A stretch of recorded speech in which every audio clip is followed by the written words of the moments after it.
कसं होतं ना, कर्म समृद्ध केलं, नोकरीच्या ठिकाणी योग्य कार्य केलं की अर्थलाभ होतोच. आणि म्हणून गुरुदेव एकटेच अर्थत्रिकोण पूर्ण करून वृषभ जातकांना बऱ्यापैकी अर्थलाभ देणार आहेत. तुला राशीच्या भाग्यात येत आहे गुरुदेव. भाग्यस्थान समृद्ध, भाग्य ऍक्टिव्ह, स्थिरावलेलं भाग्य वेगात पळणार आहे. त्यामुळे तुळा जातकांना तर खूप लाभ आहेच. ओके ओके ओके पुढची रास घेऊया. कुंभ रास. मी कुंभ राशीबद्दल खूप ऐकलंय मॅम, कॉमेंट्स ऐकले ते मी, ते खूप प्रॉब्लेम्समध्ये आहेत, करिअरमध्ये, हेल्थमध्ये, रिलेशनशिपमध्ये. ते ह्यांच्यासाठी काय बोलाल तुम्ही? कुंभ रास ही 12 राशींमधली सगळ्यात बुद्धिमान रास आहे. कुंभ राशीचं पहिलं वैशिष्ट्य काय ना, की ती निसर्ग कुंडलीच्या लाभस्थानात येते. आणि ब्रह्मदेवाने सगळ्या ग्रहांना शाप दिलेला आहे की लाभस्थानात आलात की शुभ फळं दिलीच पाहिजेत. नमस्कार मित्रांनो, यथार्थ टॉक्समध्ये तुमचं सरचं स्वागत करतो. मी घेऊन आलोय आजचा हा नवीन पॉडकास्ट. आजचा हा पॉडकास्ट आपण ज्योतिषशास्त्र ह्यावर डिस्कस करणार आहोत. ज्योतिषशास्त्रामध्ये 14 मेला गुरुचं ट्रान्झिट होत आहे. तर जाणून घेऊया या गुरुचं ट्रान्झिट कोणत्या राशीला फायदामंद होणार आहे आणि कोणत्या राशीला चणचण भागणार आहे. तर चला सुरुवात करूया. आजचे आमचे गेस्ट मी पुन्हा एकदा स्वागत करतो ॲस्ट्रो गुरु डॉक्टर ज्योती जोशी यांना. नमस्कार मॅम. कसं वाटतंय मॅम परत खूप एकदा छान. भेटून? यथार्थ टॉक्सचं एक वेगळं रूप बघायला मिळतंय. मागील काही काळात जी तुम्ही प्रगती करताय ती सातत्याने करावी आणि तुमच्यासारखी यंग जनरेशन याच पद्धतीने प्रगती करत राहावी असं आम्हाला नेहमीच वाटतं. धन्यवाद मॅम. मॅम मला हे गुरुचं ट्रान्झिट होत आहे असं मी ऐकलंय. तर हे गुरु पहिलं ग्रह काय काय म्हणजे कुठलं फळ देतो, काय असतं हे गुरुबद्दल मला थोडंफार सांगाल का याच्याबद्दल? आपल्या कुंडलीतील गुरु ग्रह हा अत्यंत महत्त्वपूर्ण ग्रह आहे. म्हणजे गुरु म्हणजे सुरक्षा.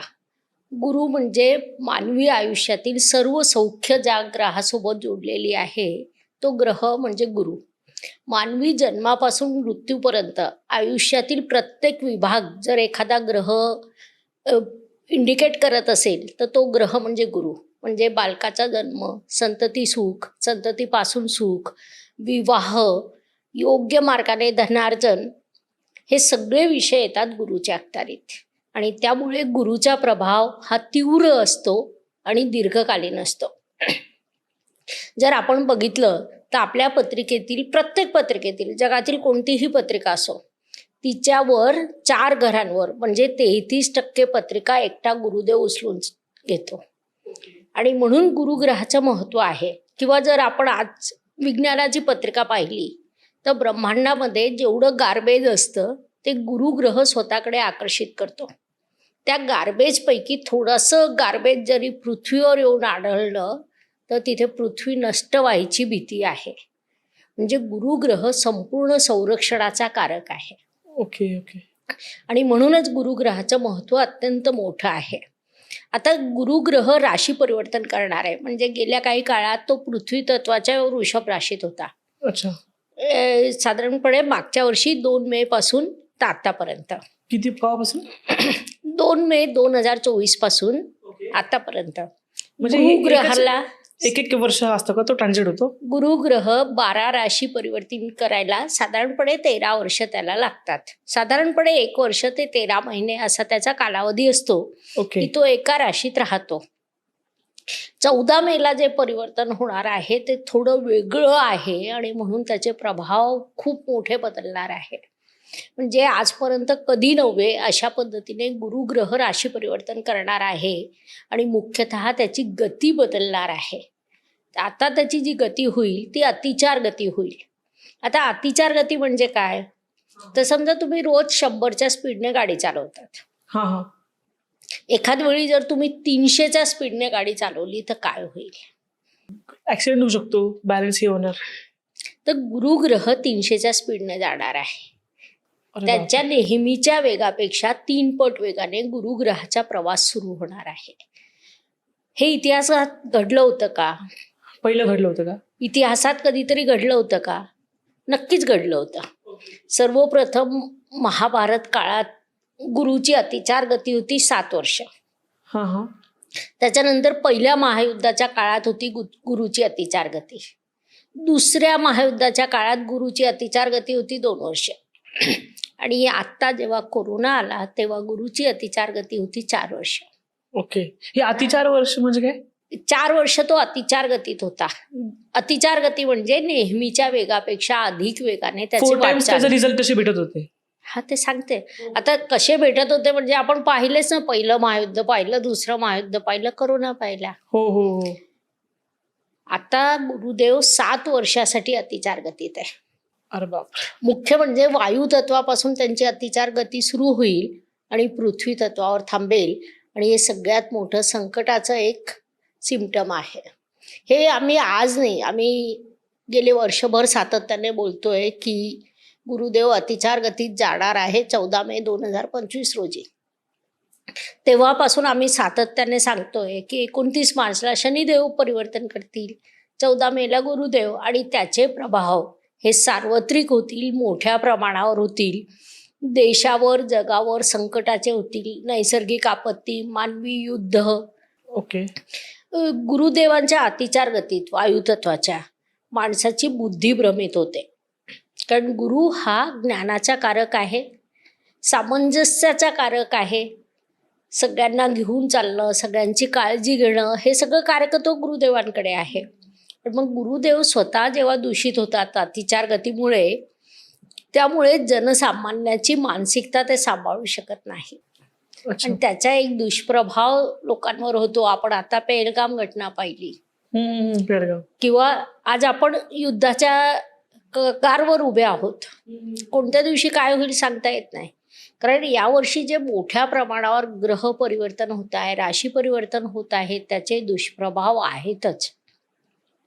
मग होतं काय ना आमच्या बाबतीत, की आम्ही जर वाईट घटनांचा अंदाजा दिला, जसं आता मी सांगते की ह्या वाईट घटना घडण्याची शक्यता आहे, की मोना मी गेली वर्षभर सातत्याने माझ्या व्हिडिओमध्ये तुम्ही ऐकत असाल. हो हो हो. आम्ही जेव्हा हे सांगतो तेव्हा असं म्हटलं जातं की तुम्ही घाबरवत आहात. पण आम्ही मागच्या वर्षापासून तुम्हाला 29 मार्च, 14 मे, 17 मे या तारखा देतोय ना. आणि जर आम्ही नाही सांगितलं तर विचारलं जातं ज्योतिषी झोपले होते का. म्हणजे दोघी बाजूने तबला ठोकला जातो. त्यामुळे आम्ही आमचं ठरवलेलं आहे की आपल्याला जे दिसतं, जे उमजतं, शास्त्र जे सांगतं ते लोकांना सांगायचं. Okay okay. संकटाचा काळ आहे का? आहे. संघर्ष आहे का? आहे. भरपूर मोठ्या प्रमाणावर परिवर्तन घडून येणार आहे. येणाऱ्या 8 वर्षात मोठं परिवर्तन जागतिक लेवलचं होईल. ओके. टप्प्याटप्प्याने होईल, कारण ही गुरुची 8 वर्षांची अतिचार गती आहे. अच्छा. मग आता हा एक सामूहिक परिणाम झाला. वैयक्तिक परिणाम राशीनुसार वेगळा होतो. अच्छा. त्याच्यात काही गोष्टी शुभ असतात, काही अशुभ असतात. कोणताही ग्रह कायमस्वरूपी शुभ नसतो किंवा कायमस्वरूपी अशुभ नसतो. बरोबर. या अतिचार गतीच्या गुरुचेही काही राशींना भयंकर शुभ परिणाम देखील मिळणार आहेत. ओके. आपण त्याचाही अभ्यास करू, जसं राशीप्रमाणे आपण जेव्हा जाणार आहोत. हो हो हो. परंतु हे जरी असलं तरी भारतातल्या प्रत्येक व्यक्तीने, प्रत्येक माणसाने एक स्वतःची जबाबदारी ओळखली पाहिजे. जसं आपल्या कुटुंबावर संकट आलं की आपण काय करतो, कुटुंबाची काळजी घेण्यासाठी स्वतः थोडंसं त्रास सोसतो, पण कुटुंबाची काळजी घेतो. कुटुंबाचं सौख्य टिकणं महत्वाचं. त्याच पद्धतीने आज मानवी आयुष्याचं सौख्य टिकणं, देशाचं सौख्य टिकणं हे महत्वाचं. बरोबर. आणि म्हणून आपल्या देशाच्या प्रत्येक नागरिकाने एक जबाबदार वाटचाल करावी. Okay okay. ही या गुरु ग्रहाच्या अतिचार गतीची आपल्याला दिलेली मागणी आहे, ती आपण पूर्ण करायला हवी. ओके. आणि मी असं ऐकलं की शनी हा सगळ्यात स्लोएस्ट मुव्हिंग प्लॅनेट आहे. शनी नंतर ना गुरु येतो. हा, शनीला एका राशीतून दुसऱ्या राशीत जायला 2.5 वर्ष लागतात. त्याच्यानंतर राहू आणि केतू साधारणपणे 18 महिन्यात राशी परिवर्तन करतात. आणि गुरु ग्रहाला राशी परिवर्तन करायला साधारण 12 ते 13 महिने लागतात. ओके. परंतु आता जेव्हा 14 मेला गुरु जाईल मिथुन राशीत, तर तो तिथे फक्त 15 ऑक्टोबर पर्यंत राहणार आहे. ओके. म्हणजे 5 महिने. ओके. म्हणजेच त्याचा वेग 2.5 ते 3 पट वाढेल. मग पुढे जाईल, मग 5 डिसेंबरला पुन्हा मागे येईल. अच्छा. म्हणजे ग्रह जेव्हा अतिचार गतीत जातो, एक लक्षात घ्या की आपण 11 ते 5 आपला ऑफिस टाइम आहे, विशिष्ट कामं दिलेली आपण शांततेने करतोय. हो. परंतु एखाद्या दिवशी आपल्यासमोर फाईलचा ढीग ठेवला गेला, करा पूर्ण. हा हा. आपण काय करणार आहे? थोड्याशा पाट्या टाकणार आहे. हो बरोबर. जसं माणूस तसा ग्रह. ग्रहाच्या सुद्धा मर्यादा आहे. आणि गुरु अतिचार गती केव्हा करतो? जेव्हा त्याला असं वाटतं जागतिक काहीतरी संकट आहे. अच्छा. कारण गुरु ग्रह हा आजोबाचा देखील कारक आहे, कुटुंब प्रमुखाचा कारक आहे. मग कुटुंब प्रमुखाची जबाबदारी काय असते की कुटुंबावर आलेलं संकट थोपवायचं. बरोबर. म्हणून मग गुरुग्रहाची अतिचार गती होणार आहे की विश्वावर जे संकट येतंय त्याला थांबवण्यासाठी गुरुग्रह अतिरिक्त परिश्रम करणार आहे, असं सुद्धा आपण म्हणू शकतो. Okay okay okay. किंबहुना तीच शक्यता जास्त. ज्या ज्या वेळी संकट आले, आता महाभारत युद्ध झालं, पहिलं महायुद्ध झालं, दुसरं महायुद्ध झालं, कोरोना काळ झालं, कारण मुळातच ही खूप क्वचित घडणारी घटना आहे गुरुची अतिचार गती. ही रोज घडणारी घटना नाही. ओके ओके ही ओके. खूप क्वचित घडते आणि जेव्हा जेव्हा घडते गुरुदेव काहीतरी मोठं परिवर्तन घडवून आणतात. ओके. मग समाजातल्या ज्या विस्कळीत गोष्टी असतात त्या सुस्थितीत आणतात. त्यासाठी सुद्धा त्यांचे अतिरिक्त परिश्रम असतात. आज खूप मोठ्या समस्या निर्माण झालेल्या आहेत, होत आहेत आणि होताना पुढे दिसत आहेत. हो हो. तर या सगळ्यातून मार्ग काढणारे जर कोणी असतील तर ते गुरुदेव आहेत. तर आपण सुरुवात करूया राशींवरती ह्याचा काय इम्पॅक्ट होईल या ट्रान्झिटचा. तर मग सर्वात पहिली राशी ती मेष राशी. मेष राशींबद्दल काय बोलणार तुम्ही? मेष ही निसर्ग कुंडलीत येणारी प्रथम रास. तिचा स्वामी म्हणजे मंगळ, सेनापती. मंगळ आणि गुरु यांची मैत्री आहे, नैसर्गिक मैत्री आहे. आणि मेष राशीसाठी गुरुदेव हे भाग्येश आहे, भाग्याचे कारक आहे आणि व्ययाचे देखील कारकत्व गुरुदेवांकडे आहे. ओके. आता जर आपण बघितलं तर मेष राशीसाठी गुरुदेव तृतीय स्थानात जातील. ओके. तिसऱ्या स्थानातल्या गुरुदेवांची दृष्टी ही तुमच्या सप्तम स्थान, भाग्यस्थान आणि लाभस्थानावर असते. ओके. सप्तम स्थान हे तुमचं जोडीदाराचं स्थान, वैवाहिक आयुष्याचं स्थान. म्हणजे मागील काळात मेष जातक जे पैशांच्या मागे फक्त पळत होते, कुटुंबाकडे दुर्लक्ष करत होते आणि कौटुंबिक विसंवाद त्यांचा थोडासा घडून येत होता, त्याच्यात बदल घडून येईल. कौटुंबिक पातळीवर ऐक्य निर्माण होईल आणि त्याच्यातून मेष जातकांना अत्यंत फायदा होईल. कारण की घरात सौख्य असलं की माणूस बाहेर यशस्वी होतो. गुरुदेवांची सप्तम दृष्टी भाग्यस्थानावर पडेल मेषाच्या. भाग्यस्थान भाग्य समृद्ध करतं. त्यामुळे मागच्या वर्षी मेष जातकांना जे परिश्रमाने ओढून यश मिळवावं लागत होतं, यावर्षी त्यांना ते भाग्याने प्राप्त होईल. तर गुरुदेवांची नवम दृष्टी की जी सगळ्यात जास्त महत्त्वाची असते ती मेषेच्या लाभस्थानावर पडेल. अच्छा. आणि लाभस्थानावर पडणारी दृष्टी लाभ प्राप्त करून देते, ओके. इच्छापूर्ती घडवून आणते. तर मेषेसाठी गुरुचं हे गोचर उत्तम आहे. कामत्रिकोण पूर्ण होत आहे, म्हणजे मानवी आयुष्य सुख समाधानाने जगण्यासाठी मेषेला गुरुदेव सहकार्य करणार आहेत. Okay okay. ह्यांच्यासाठी काय रेमेडीज वगैरे तुम्हाला द्यायचे? मला देण्याची पेक्षा माझं काय मत आहे ना की जेव्हा जागतिक संकट आहे, मानवी आयुष्यावर संकट आहे, आपल्या देशावर संकट आहे, तेव्हा रेमेडीज करताना थोडंसं ब्रॉड व्ह्यूने रेमेडीज करावी. म्हणजे नक्की काय केलं पाहिजे? म्हणजे नक्की काय करावं ना की आतापर्यंत आपण जे उपाय करत होतो ते मी आणि माझ्यासाठी करत होतो. आता उपाय करताना तुम्ही ही भूमिका ठेवा की माझ्या देशात शांतता व्हावी, मानवी आयुष्य सुखद व्हावं, म्हणून मी हा उपाय करतोय. ओके. म्हणजे इतरांसाठी करायला पाहिजे, आपल्यासह सगळ्यांसाठी. Okay okay okay. हां, सगळ्या जगाचं भलं किंवा आपली भारतीय संस्कृती या अक्षरांवर आधारित आहे. ज्ञानेश्वर माऊली सांगून गेलेले आहे, सगळ्यांचं भलं त्यात माझं भलं. हां, तर त्या दृष्टीने जेव्हा आता आपण उपाय करणार आहोत तर मेष जातकांनी उपाय करताना किंबहुना माझं असं मत आहे 12 राशीच्या सर्व जातकांनी मुख्य उपाय करताना शिव आराधना करावी. कारण ब्रह्मा विष्णू महेश हे 3 परमेश्वर आहे. या तिघांचे जे प्रमुख ते भगवान शिव आणि शिवांची जेव्हा आपण आराधना करतो तेव्हा ते सगळे संकटातून आपल्याला पुढे घेऊन जातात.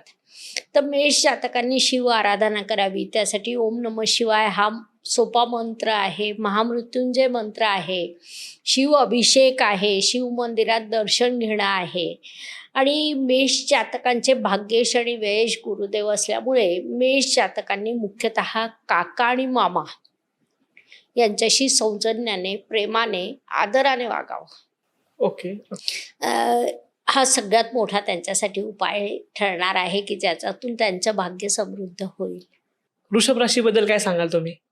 वृषभ राशीच्या धनस्थानात गुरुदेवांचे आगमन होईल. आतापर्यंत वृषभ राशीत गुरुदेव होते.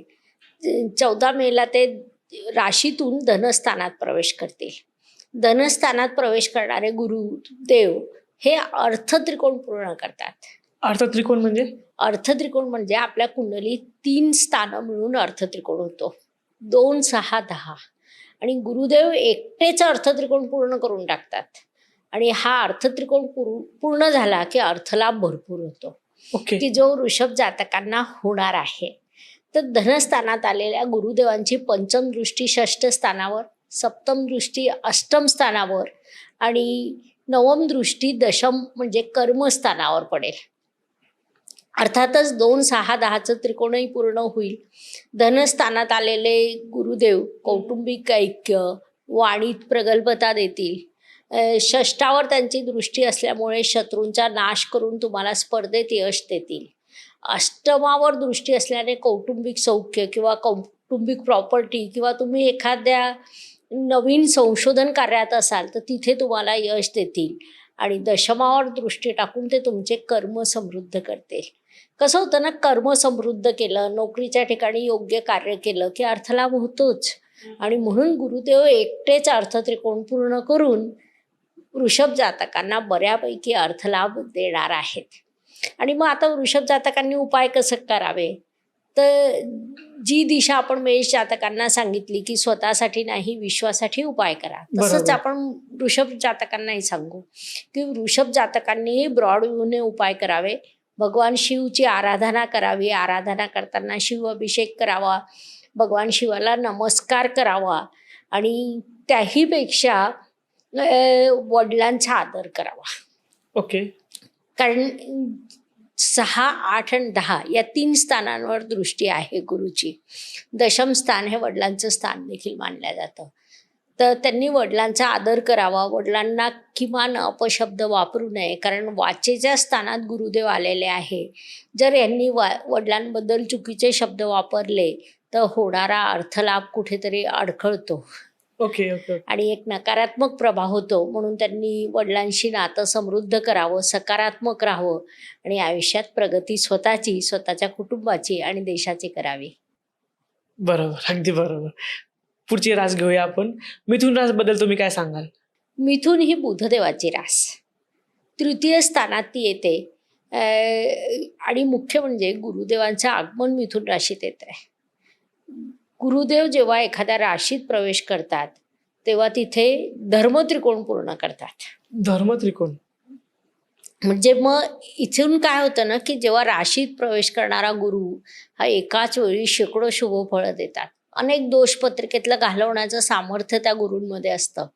तिथून त्यांची पंचम दृष्टी तुमच्या पंचम स्थानावर पडते की जे शिक्षण, संतती, प्रणय या सगळ्या बाबी दाखवतात. इष्टदेवांचे आशीर्वाद तिथून येतात. सप्तम दृष्टी तुमचं वैवाहिक जोडीदार, व्यवसायाचा पार्टनर यांच्यावर पडते आणि नवम दृष्टी तुमच्या भाग्यस्थानावर पडते.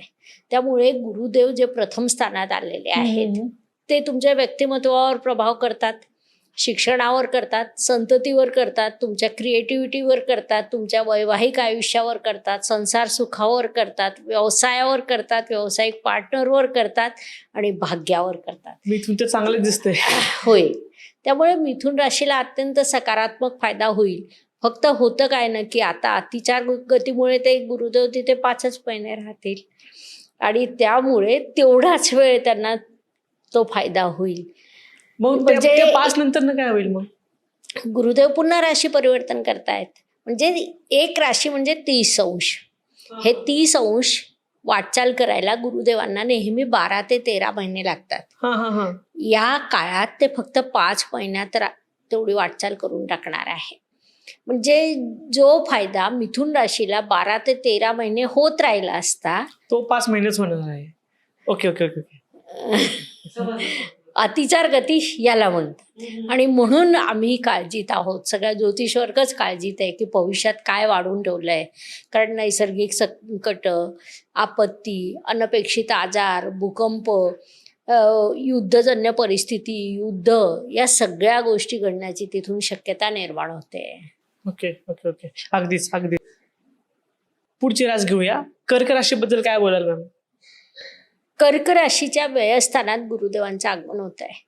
मागील काळात कर्क राशीला गुरुदेवांनी भरभरून दिलं, कारण की कर्क राशीला आतापर्यंत गुरु 11वे होते. ओके. आता ते व्ययस्थानात जातील. व्ययस्थानातला गुरु म्हणजे खर्च, अडथळे, अडचणी, हॉस्पिटल्स, ह्या सगळ्यांचं कारकत्व आहे. ओके. परंतु कोणताही गुरु 100% चांगला किंवा वाईट नसतोच. आणि गुरु कोणत्याही स्थानात असला तर काही ना काही शुभफळं देतोच.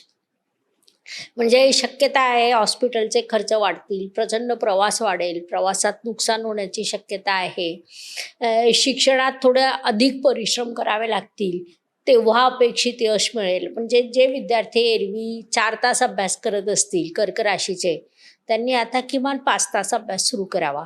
एक्स्ट्रा एफर्ट घ्यायला पाहिजे. ओके. तेव्हा त्यांना अपेक्षित यश मिळेल. तर व्ययस्थानातला गुरु या पद्धतीने प्रभाव देतोच, परंतु सोबतच व्ययस्थानातल्या गुरुचे शुभ प्रभाव देखील आहेत. जसं एखाद्याचा व्यवसाय हॉस्पिटलशी संबंधित असेल तर त्याला यश मिळेल. त्याचा तो परदेशात राहत असेल तर त्याला खूप भाग्यदायक ठरून जाईल. असं का बरं? कारण व्ययस्थान हे जेव्हा हॉस्पिटल खर्च दाखवतं हा हा तेव्हाच ते परदेशाचं स्थान सुद्धा आहे आणि हॉस्पिटलशी संबंधित स्थान आहे. हा हा मग जर तुमचा व्यवसाय दुसरा काही असेल आणि तुम्ही हॉस्पिटलमध्ये जाल म्हणजे तुम्ही खर्च कराल, हा हा पण तुम्ही डॉक्टर असाल आणि तुम्ही हॉस्पिटलमध्ये जाल म्हणजे तुम्ही इन्कम कराल. Okay okay okay. समजला. मग ते डॉक्टरांना फायदेशीर आहे. म्हणून बरोबर. मग व्ययस्थानातल्या गुरुदेवांची पंचम दृष्टी 4थ स्थानावर पडते, सप्तम दृष्टी 6ष्ठ स्थानावर पडते आणि नवम दृष्टी 8म स्थानावर पडते. त्यामुळे गेली काही दिवस वास्तूचे योग तुम्ही विचार करत असाल किंवा नियोजन असेल काही कर्क जातकांचं की आपण वास्तू घ्यावी, ते या काळात होण्याची शक्यता तयार होते. खर्च हा होणारच आहे. हा हा तुम्ही कुठे करता तो प्रश्न आहे. नोकरी लागण्याची किंवा जन्मस्थानापासून अधिक लांब नोकरी लागण्याची शक्यता निर्माण होते आणि थोडेसे कौटुंबिक विवाद वाढण्याची शक्यता देखील इथे निर्माण होते. Okay okay. कर्क राशीसाठी गुरुदेव मुळातच कारक आहे, भाग्यकारक आहे, पण व्ययस्थानात असल्यामुळे या पद्धतीने संकट निर्माण होण्याची शक्यता आहे. ओके. मग आता कर्क जातक हे संवेदनशील असतात. त्यांनी सुद्धा साधना करताना शिव आराधना करावी, शिवांचं अभिषेक करावं आणि मुख्य म्हणजे आईची काळजी घ्यावी. ओके. कारण व्ययातल्या गुरुदेवांची पंचम दृष्टी 4थ स्थानावर पडेल की जे आईचं स्थान आहे. आईची काळजी घेणं, सकाळी उठून आईला नमस्कार करणं, त्यामुळे व्ययस्थानाचे जे नकारात्मक प्रभाव आहे ते इथे कमी होऊन जातील. तर कर्क राशीसाठी हा सर्वोत्तम उपाय आहे. या काळात आईची काळजी घेणं, आईला नमस्कार करणं, आईशी चुकूनही चुकीचा शब्द न बोलणं, ओके ओके. आईला अपमानित न करणं. जे यंग जनरेशन कधी कधी करून बसतात, त्यांच्या लक्षात येत नाही, सहज शांत पैसे मला तुला कळत नाही, ही जी तुमची भाषा असते, म्हणजे पर्टिक्युलर तुमची नाही, यंग जनरेशनची, हो. तर ती या काळात कर्क जातकांनी वापरू नये. Okay okay okay. ह्यांच्यासाठी काय करिअरसाठी काय रेमेडीज वगैरे? हेच रेमेडी आहे. ओके. हेच आहे. आईची काळजी घेणं, आईशी सन्मानाने करिअर वागणं. बद्दल खूप त्यांच्यासाठी निगेटिव्ह काहीतरी सांगितलं मी म्हटलं. हा नाही, मग दिला ना पहिला उपाय, शिव अभिषेक आहेच. ओके ओके ओके आणि दुसरा उपाय आईची काळजी घेणं, ओके ते नातं जपणं, समृद्ध करणं. Okay okay okay. पुढची रास घेऊया. सिंह राशीबद्दल काय सांगाल मॅम? सिंह राशीला गुरुदेवांचं हे परिवर्तन खूप लाभदायक आहे. ओ ओके. त्यांना गुरु 11वा होईल. 11वा गुरु म्हणजे 11वं स्थान हे निसर्ग कुंडलीतलं एकमेव स्थान असं आहे की जेव्हा ब्रह्मदेवांनी सर्व ग्रहांना शाप देऊन ठेवला आहे की तुम्ही जेव्हा लाभस्थानात असाल तेव्हा तुम्ही शुभ फळं द्यायला बाध्य आहात. मग तो शुभ ग्रह असला तरी शुभ फळं देईल, पापग्रह असला तरी पापग्रह देईल. ओके. थोडक्यात लाभस्थानात येणारा प्रत्येक ग्रह शुभ फळं द्यायला बाध्य आहे. आणि सिंह राशीसाठी मुळात गुरुदेव कारक आहेत, त्यामुळे मुळात त्यांना शुभ फळं मिळणारच आहेत. आणि लाभस्थानात आलेल्या गुरुदेवांची पंचम दृष्टी तृतीय स्थानावर, म्हणजे जिथून तुम्ही परिश्रम पाहतात, पराक्रम पाहतात, तुमचा हार्डवर्क पाहतात, प्रवास पाहतात, जवळचे लांबचे, या स्थानावर सप्तम दृष्टी तुमच्या पंचम स्थानावर आणि नवम दृष्टी तुमच्या सप्तम स्थानावर असेल. त्यामुळे होईल कसं ना, प्रवास वाढतील, प्रवासातून लाभ वाढेल, प्रगती घडून येईल, तुमचा हार्डवर्क वाढेल, शैक्षणिक यश वाढेल, नवीन जोडीदार मित्र मैत्रीण आयुष्यात येण्याचे योग वाढतील. Okay okay. त्यांच्याशी लग्नाचे योग. मैत्री, लग्नाचे योग किंवा मैत्रीचे योग. Okay okay. हा, आणि लग्नाचे योगही निर्माण होत आहेत. लग्नाचेही योग निर्माण होत आहेत आणि विवाह या काळात केलेला अधिक लाभदायक ठरतो. दोघांमध्ये सुसंवाद अधिक असतो. सप्तम स्थानावर देखील गुरूंची दृष्टी असेल.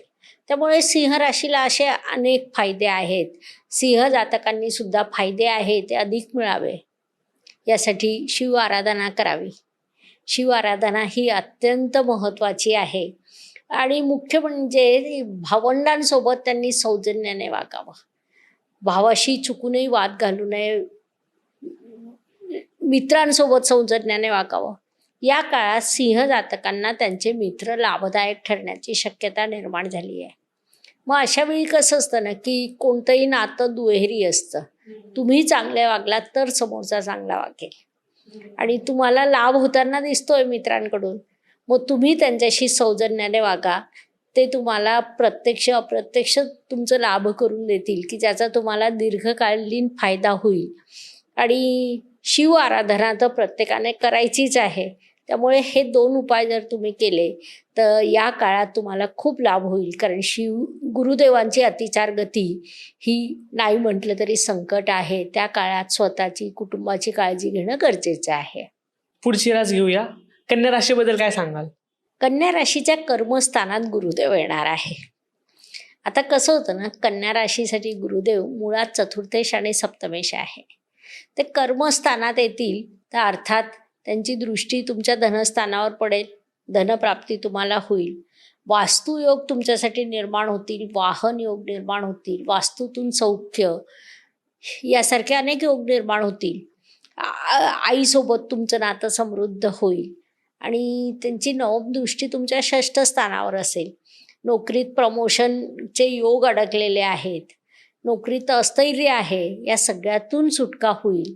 नोकरीत स्थैर्य निर्माण होणं, प्रमोशनच्या संधी निर्माण होणं किंवा प्रमोशन जे गेली अनेक दिवस तुमचं अडकलेलं होतं ते अनपेक्षितरित्या पूर्ण होणं, अर्थलाभ होणं, नेहमीपेक्षा उत्पन्नाचं प्रमाण वाढणं, असे अनेक शुभ प्रभाव कन्या जातकांना या काळात प्राप्त होईल. पण गंमत कशी असते बघा, गुरुदेव आहे, निसर्गातील सगळ्यात शुभ ग्रह आहे, तो शुभ प्रभाव द्यायला बाध्य आहे. पण एरवी जे प्रभाव तुम्हाला 13 महिने मिळणार होते ते 5च महिने मिळतील. मग राशी कोणतीही असू द्या, आता कन्या राशीला एवढे लाभ होतील, किती काळ होईल? 5च महिने होईल. कारण की गुरुदेवांची गती अतिचार आहे. आणि एक अजून महत्त्वाचा मुद्दा आहे की डेस्टिनी जी कार्य करते ती कधीही वैयक्तिक प्रभावापेक्षा सामूहिक प्रभाव हा जास्त मोठा असतो. एखाद्या व्यक्तीचा जो प्रभाव आहे, समजा आता तुम्ही विमानात बसले, तुमची पत्रिका खूप प्रबळ आहे, सूर्य उच्चीचा, चंद्र उच्चीचा, गुरु उच्चीचा, सगळे ग्रह उच्च राशीत बसलेले आहे. त्या विमानाचा अपघात झालं तर तुमचे उच्चीचे ग्रह काय करतील? ओके. कारण वैयक्तिक डेस्टिनीपेक्षा तिथे सामूहिक डेस्टिनी अधिक कार्य करते. आज जेव्हा तुमचं देश संकटात येतंय, मानव जाती संकटात येते, युद्ध दारात येऊन उभं आहे, युद्धजन्य परिस्थिती निर्माण होते, त्या काळात कलेक्टिव्ह डेस्टिनी अधिक प्रभाव करते. त्यामुळे ठीक आहे, कन्या राशीसाठी एकदम छान छान गुढी काळ आहे. सगळ्याच हा. राशींना त्याचा प्रभाव हा शुभ मिळणारच आहे, जो मिळायचा तो. पण तरी सुद्धा कन्या राशीने उपाययोजना करणं हे अत्यंत आवश्यक आहे. विशेषतः कन्या जातकांनी मामा परिवारासोबत सौजन्याचे संबंध ठेवावे. कुटुंबात वाद होऊ देऊ नये. घरातील शांतता टिकवून ठेवणं ही कन्या राशीची प्राथमिक गरज असेल. आणि शिव आराधना ही प्रत्येकाने करायची. एरवी आपण महामृत्युंजय मंत्र म्हणतो, ओम नमः शिवायचे मंत्र म्हणतो, शिव अभिषेक करतो.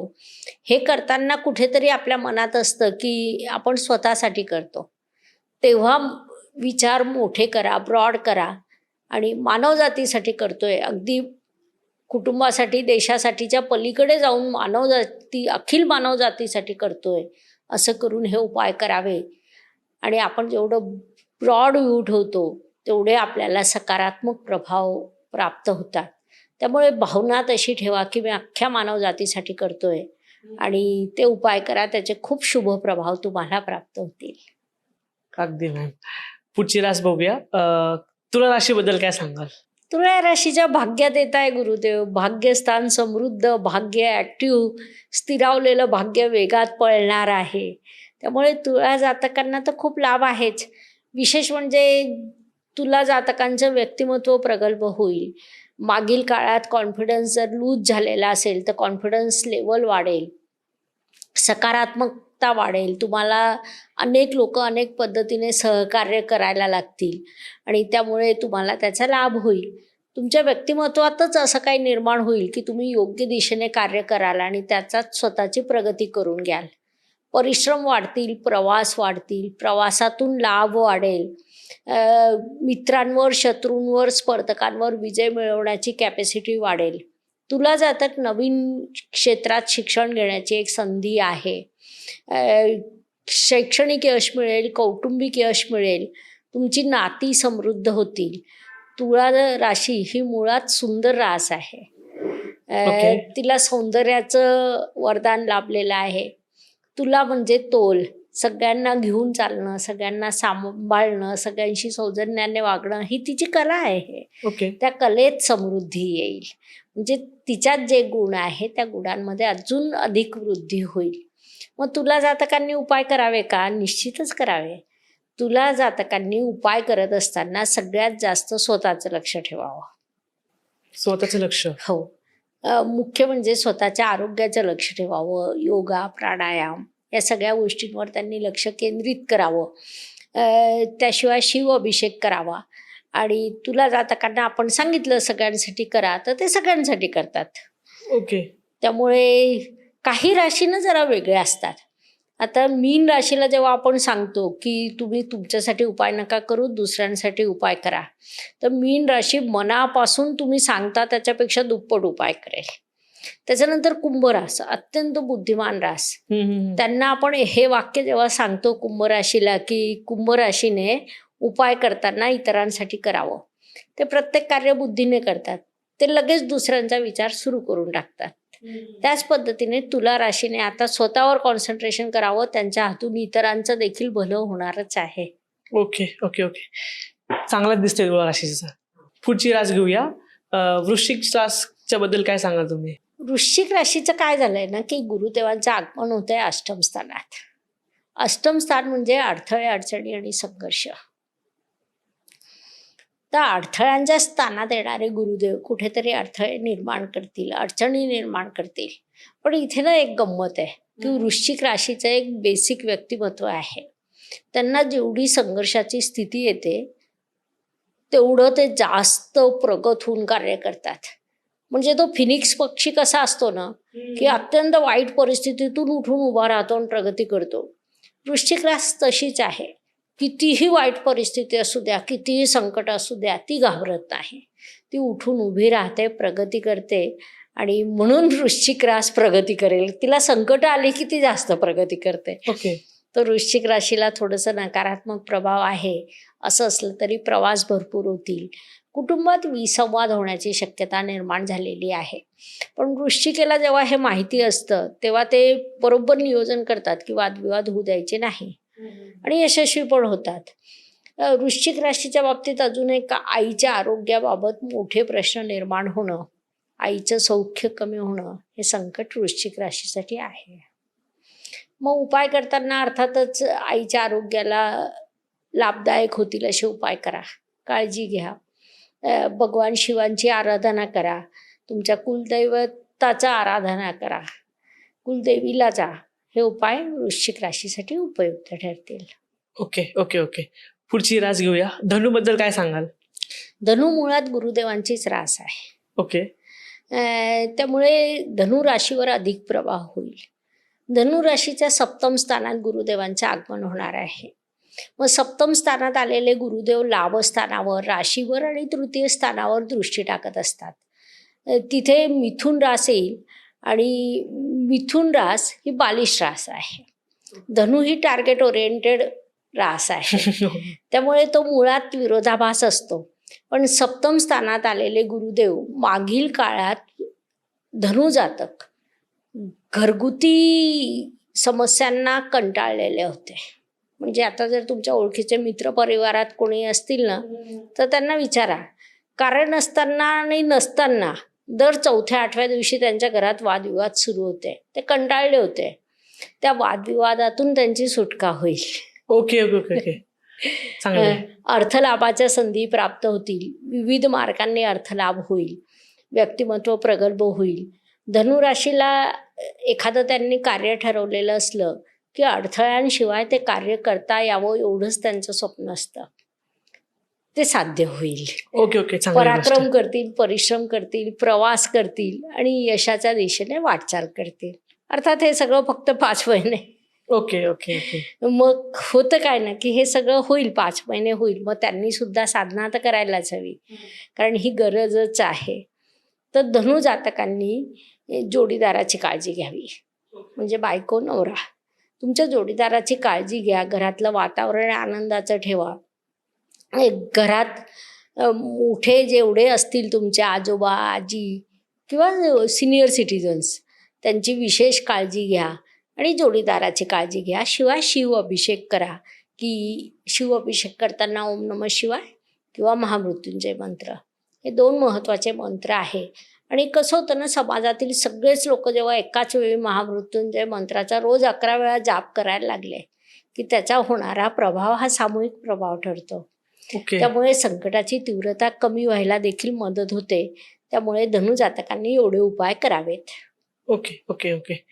मॅम, हे ऑक्टोबर नंतर काय होणार मग? तिकडनं मग परत दुसऱ्या राशीमध्ये जाणार का तो? हा, नाईस, खूपच छान प्रश्न आहे. मग गुरुदेव कर्क राशीत जातील. ओके. मग तिथे ते 15 डिसेंबर पर्यंत राहतील. 2 महिन्यासाठी? हा, जवळपास. मग 15 डिसेंबरला नाही, 5 डिसेंबर पर्यंत राहतील. ओके. 15 ऑक्टोबर ते 5 डिसेंबर. मग 5 डिसेंबरला ते वक्री होऊन पुन्हा मिथुन राशीत येतील. पण ते वक्री असतील तेव्हा. वक्री म्हणजे काय? वक्री म्हणजे काय? बरं. ग्रह वाटचाल करताना विविध पद्धतीने करतात. त्यांची मार्गी अवस्था, वक्री अवस्था, अस्त अवस्था, अशा विविध अवस्था असतात. ग्रह जेव्हा वक्री असतो तेव्हा तो त्याची फळं तीव्रतेने देतो. जे मी तुम्हाला सांगितलं, गुरुदेव अतिरिक्त परिश्रम करणार आहेत, कारण की त्यांना कुठेतरी संकटाची चाहूल दिसते. त्या संकटातून मानवजातीचं संरक्षण करण्यासाठी गुरुदेव अतिरिक्त परिश्रम करणार आहे. आणि वक्री ग्रहाचे देखील प्रभाव हे तीव्र असतात. मग ते शुभ किंवा अशुभ दोन्ही असू शकतात. ते त्याप्रमाणे बदलत राहतात, पण प्रभाव हे तीव्र असतात. पुढची रास घेऊया. मॅम, मकर राशी बद्दल काय सांगणार तुम्ही? मकर राशीच्या 6ष्ठ स्थानात गुरुदेवांचे आगमन होत आहे. 6ष्ठ स्थान तुमचं नोकरीचं स्थान आहे, परंतु ते सप्तमाचं व्ययस्थान आहे.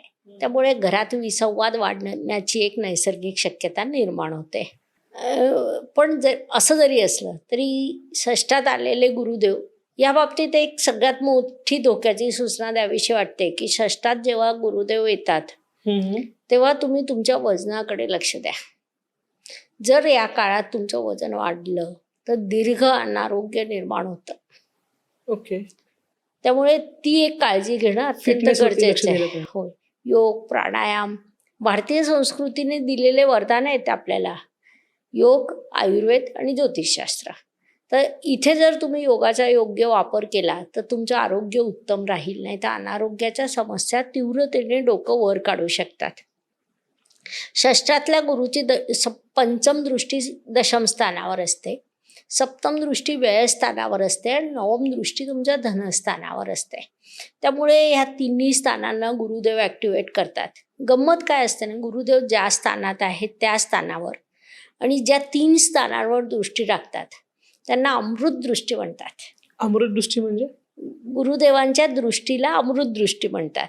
कारण गुरुदेवांच्या दृष्टीने अमृत जसं पाझरतं आणि अमृताचे जसे शुभ प्रभाव मिळतात तसे जातकांना गुरुदेवांच्या दृष्टीचे शुभ प्रभाव मिळतात आणि म्हणून गुरुच्या दृष्टीला अमृत दृष्टी म्हटलं जातं. ओके. तर षष्ठात आलेला गुरु हे प्रश्न निर्माण करतील नाही असं नाही, कारण ते स्थानातले प्रभाव आहेत, पण तरीसुद्धा त्यांच्या दृष्टीने अमृत दृष्टीने तुमचे कर्म प्रबळ करतील, तुम्हाला धनलाभ देतील आणि बऱ्यापैकी विविध हॉस्पिटलचे खर्च निर्माण होण्याची एक शक्यता तिथून तयार होते. त्यामुळे मकर राशीवर असे शुभ अशुभ प्रभाव आहेत. ओके. ह्यांच्यासाठी काय रेमेडीज वगैरे?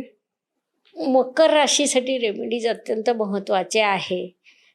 विशेष म्हणजे मकर जातकांनी या काळात जो पहिली रेमेडीज सांगितली योग, दुसरं वजनाकडे लक्ष ठेवणं, वजन न वाढू देणं, तिसरं तुमचा हक्क असला आणि तुमची प्रमोशनची संधी असली आणि तुम्ही डावाळला गेलात तरी भांडण करू नका, नोकरी टिकवून ठेवा.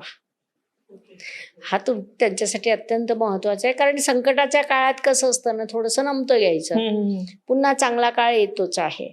पण मग एवढी जर काळजी घेतली तर यांना प्रगतीची अर्थलाभाची संधी आहेच, कारण की द्वितीय स्थानावर दृष्टी आहे, ती अमृत दृष्टी आहे, त्यामुळे धनलाभ होईलच, पण ही काळजी घेणं आवश्यक आहे. शिव अभिषेक त्यांनी सोबत करावा.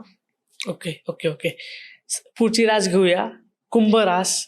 मी कुंभ राशीबद्दल खूप ऐकलंय मॅम, कॉमेंट्स ऐकले ते खूप प्रॉब्लेम्समध्ये आहेत, करिअरमध्ये, हेल्थमध्ये, रिलेशनशिपमध्ये. तर ह्यांच्यासाठी काय बोलाल तुम्ही? कुंभ रास ही 12 राशींमधली सगळ्यात बुद्धिमान रास आहे. कुंभ राशीचं पहिलं वैशिष्ट्य काय ना, की ती निसर्ग कुंडलीच्या लाभस्थानात येते आणि ब्रह्मदेवाने सगळ्या ग्रहांना शाप दिलेला आहे की लाभस्थानात आलात की शुभ फळं दिलीच पाहिजेत. म्हणजे कुंभ ही खूप वेगळी रास आहे. आता राशीप्रमाणे एखादा जर मेष राशीचा जातक असेल तर जाऊन धडक देईल. कुंभ रास काहीच करणार नाही, प्रश्न निर्माण झाला तर शांतपणे उभी राहील, शांतपणे विचार करेल आणि ती जी कृती करेल ती ठोस असेल, ठाम असेल आणि थेट प्रभाव करणारी असेल. त्या कृतीपर्यंत आपल्याला कळणारच नाही की हे नेमकं काय करताय.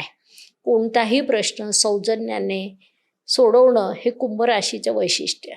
शनिदेवांची लाडकी रास आहे ते. ओके. शनिदेवांची मूळ त्रिकोण रास आहे, म्हणजे शनिदेवांच्या 2 राशी आहे, एक मकर आणि एक कुंभ. तर कुंभ ही शनिदेवांची लाडकी रास मानल्या जाते. या राशीमध्ये शनिदेव अत्यंत शुभ होतात. विशेष बाब म्हणजे आता कुंभ राशीत राहूचं आगमन होणार आहे आणि जे कुंभ जातकांचं कर्तृत्व प्रगल्भ करणार आहेत. चांगलं आहे. कारण की कसं होतं ना, की कुंभ राशीचे स्वामी शनी आणि राहू यांच्यात नैसर्गिक मैत्री आहे. कुंभ राशीचं वैशिष्ट्य असं की राहू पण सकारात्मक होतोय, गुरुदेव पण सकारात्मक होत आहेत, शनिदेव पण सकारात्मक होत आहेत. म्हणजे कुंभ राशीसाठी अनेक अर्थांनी सकारात्मक काळ निर्माण झालेला आहे. पंचम स्थानात जेव्हा गुरुदेव आलेले आहेत तेव्हा त्यांची दृष्टी भाग्यस्थानावर जाऊन भाग्य समृद्ध करेल, लाभस्थानावर जाऊन लाभप्राप्तीचे विविध योग निर्माण करेल, तुमच्या राशीवर जाऊन तुमची बुद्धिमत्ता, तुमचं ज्ञान, तुमची सहनशीलता अजून समृद्ध करेल. मुळातच बुद्धिमान असणाऱ्या राशीवर गुरुदेवांची अमृत दृष्टी पडत असल्यामुळे त्यांची बुद्धी अधिक प्रगल्भ होईल. कुंभ जातकांनी मुलांशी या काळात गोड प्रेमाने वागावं. ओके. मुलांनी थोडा खट्याळपणा केला, तुमच्या बोलण्याकडे दुर्लक्ष केलं तरी लगेच त्यांच्याशी या काळात वाद घालू नका. 5 महिने आहेत, त्याच्यानंतर राशी परिवर्तन होईलच, मग तेव्हा तुम्ही मुलांसोबत पुन्हा चर्चा करू शकतात. मात्र या काळात कुंभ जातकांची संतती स्वतःचं कर्तृत्वाने त्यांना आनंद देईल. म्हणजे एखादा कुंभ व्यक्ती आहे, त्याचा मुलगा किंवा मुलगी असेल तर त्याचा मुलगा किंवा मुलगी स्पर्धेत यश मिळवणं, उत्तम शालेय शिक्षणात यश मिळवणं, उत्तम जॉब मिळवणं, त्याचा उत्तम ठिकाणी विवाह होणं, अशा अनेक सुखद गोष्टी संततीच्या बाबतीत कुंभ जातकांना कळतील आणि त्यामुळे ते अत्यंत आनंदी राहतील. कुंभ जातकांना अनेक लाभ आहेत, तरी सुद्धा उपाय तर केलेच पाहिजे. बरोबर. तर कुंभ जातकांचा पहिला उपाय संतती संदर्भातला आहे. दुसरा शिवाभिषेक करावा. तेव्हा ओम नमः शिवाय किंवा महामृत्युंजय मंत्र या दोनपैकी एका मंत्राचा जाप करावा. किंबहुना महामृत्युंजय मंत्राचा जाप करावा हे मी कुंभ राशीला माझ्या वार्षिक राशी भविष्यापासून सांगत आलेली आहे. गेली 1 वर्षभर आम्ही जास्तीत जास्त सांगतोय की महामृत्युंजय मंत्राचा जाप वाढवा. सर्व राशींनी सर्व व्यक्तींनी करावा. त्याचा खूप सामूहिक प्रभाव आपल्या सगळ्यांना मिळेल. Okay okay okay. त्यांचं करिअर स्टेबल होईल का? होईल, कारण की कुंभ राशीसाठी पंचमात गुरुदेव आलेले आहे. करिअर स्टेबल होण्यापेक्षा या काळात ते जे नवीन शिक्षण घेतील त्या शिक्षणातून त्यांना भविष्यात प्रचंड मोठा अर्थलाभ होईल. किंबहुना आत्ता जर त्यांनी एखादा कुंभ जातकांनी आत्ता एखादा कोर्स केला 4 महिन्याचा, 5 महिन्यांनी गुरु परत परिवर्तन होणार आहे ऑक्टोबरमध्ये. त्यांनी आत्ता कोर्स केला की ऑक्टोबरमध्ये त्यांना प्रमोशन आणि नवीन जॉब आणि Fix. मोठी प्रगती फिक्स. ओके. तर त्यामुळे ती एक खूप चांगली संधी कुंभ जातकांना प्राप्त होणार आहे गुरुच्या परिवर्तनातून. त्यांनी त्याचा लाभ नक्कीच घ्यावा. Okay okay okay. धन्यवाद. आणि शेवटची रास मीन रास, या बाबतीत काय सांगाल तुम्ही? निसर्ग कुंडलीच्या व्ययस्थानात येणारी गुरुदेवांची जलतत्वाची रास म्हणजे मीन रास. अत्यंत संवेदनशील, अत्यंत प्रेमळ, सगळ्यांची काळजी घेणारी, खाऊ घालणं खाणं हे त्यांच्या आवडीचे सेक्टर. सगळ्यांना प्रेमाने खाऊ घालतील, स्वतः खातील, लोकांना खाऊ घालतील. त्यांचे स्वप्न मोठी नसतात, पण स्वतःपेक्षा इतरांची काळजी घेणारी असतात. प्रगती म्हणजे ते फक्त स्वतःची प्रगती नाही म्हणत, त्यांच्यामुळे एखाद्याचे आयुष्य सुगंधित होणं याला ते प्रगती म्हणतात. मुळातच मीन राशी ही अत्यंत ब्रॉड नेचर घेऊन या पृथ्वी तलावर आलेली आहे. मग होतं काय ना की मीन राशी जेव्हा आपण पाहतो तेव्हा मीन राशीच्या 4थ स्थानात गुरुदेव येत आहे. ओके. 4थ स्थानात आलेले गुरुदेव वास्तू सौख्य, वाहन सौख्य, आईचं सौख्य हे सगळं देतात. सोबतच त्यांची दृष्टी पडेल 8म स्थानावर, कर्मस्थानावर आणि व्ययस्थानावर. त्यामुळे ते 4, 8, 10 आणि 12 अशी 4 स्थानं समृद्ध करतील. मग होतं काय ना, यातलं 8 आणि 12 हे नकारात्मक स्थान आहेत. अरे अरे. ओके. आहेत. ओके ना. तर त्यामुळे अडथळे अडचणी येतील. हॉस्पिटलचे खर्च वाढण्याची शक्यता, अनपेक्षित खर्च ज्याचं आपण नियोजन केलेलं नसतं असे खर्च वाढणं, या शक्यता तिथे निर्माण होतात. परंतु व्यवसाय समृद्ध होतं, उत्पन्न वाढलेलं असतं. वाढलेल्या उत्पन्नातून ते त्यांच्या जबाबदाऱ्या पूर्ण करू शकतात आणि त्यातून ते यशस्वी देखील होतात. मीन जातकांनी त्यांच्या कर्माकडे लक्ष ठेवावं, थोडंसं दान करावं, गाईला चारा खाऊ घालावा आणि महामृत्युंजय मंत्र म्हणावं. त्यामुळे त्याचा एकंदरीतच सगळ्यांना शुभ प्रभाव प्राप्त होईल. धन्यवाद मॅम, तुम्ही इथं आला, तुमचे एवढं मार्गदर्शन दिले तुम्ही. तुम्ही आमच्या पॉडकास्टमध्ये आलात, पुन्हा एकदा आलात, तर तुम्ही आमच्या ऑडियन्सला काय सांगाल? छान चॅनल आहे, सगळ्यांनी लाईक करावं, सबस्क्राईब करावं, चॅनलवरचे व्हिडिओ बघावे आणि यंग जनरेशनला सपोर्ट करावं. ते नवीन प्रयत्न करीत आहेत, त्यात त्यांना यश मिळालं पाहिजे यासाठी आपण या चॅनलकडे लक्ष द्यावं. आणि खूप सुंदर ॲक्टिव्हिटी आहे या चॅनलच्या, तर सगळ्यांनी लाभ घ्यावा. सो गाईज, हा होता गुरुचा गोचर. हा गुरुचा गोचर तुम्हाला लाभदायक ठरेल अशी प्रार्थना करतो. आणि गाईज, अशाच पॉडकास्टसाठी, अशाच इनोव्हेटिव्ह पॉडकास्टसाठी यथार्थ टॉक्सला लाईक, शेअर आणि सबस्क्राईब करा. अँड गाईज, तुम्ही मॅमला कनेक्ट करू शकता. त्यांचं इंस्टाग्राम हँडल, त्यांचे कॉन्टॅक्ट डिटेल्स मी माझ्या डिस्क्रिप्शन बॉक्समध्ये देईल. तुम्ही त्यांना कनेक्ट करू शकता. धन्यवाद.